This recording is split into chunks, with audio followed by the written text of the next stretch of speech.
video is to show you how to do a spike stitch. So I am demonstrating the spike stitch on my flip-flop Frankie pattern. So for this pattern, when we start working the hairline here, we are going to use a spike stitch in order to get the varied hair lengths along there.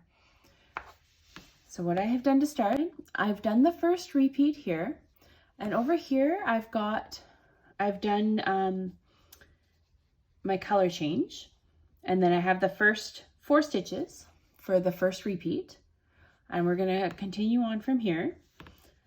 So the next stitch, we are going to do a single crochet,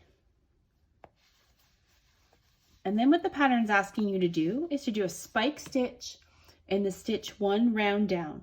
So to determine that, you can see the lines here, and each sort of line represents a round.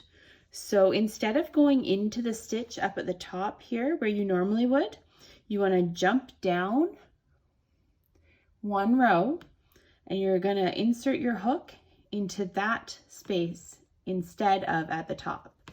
And then you're going to yarn over and pull up a loop the same as you always would, but then you want to pull it up to the same level that your regular single crochet is at. Yarn over through 2.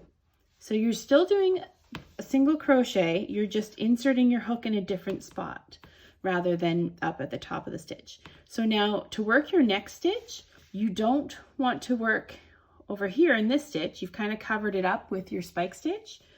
You want to move on to the next stitch. So for the pattern, we're doing a single crochet. You're going to do a spike stitch 1 round down. Then we're going to do another regular single crochet. And then we're going to do another spike stitch, but this time we're going to do it 2 rounds down. So instead of working up here, we're going to count 1, 2. And we'll insert our hook 2 rounds down, yarn over and pull up our loop. Then you want to make sure you're pulling that loop up to the top, because you don't want to scrunch down your work when you're doing the spike stitch. You want this yarn here to have the extra length so that it comes back up to where you're working your round. So pull that up, yarn over and through 2. And there we go, that's your spike stitch. So thank you so much for watching, guys. Hope this helps. Bye for now.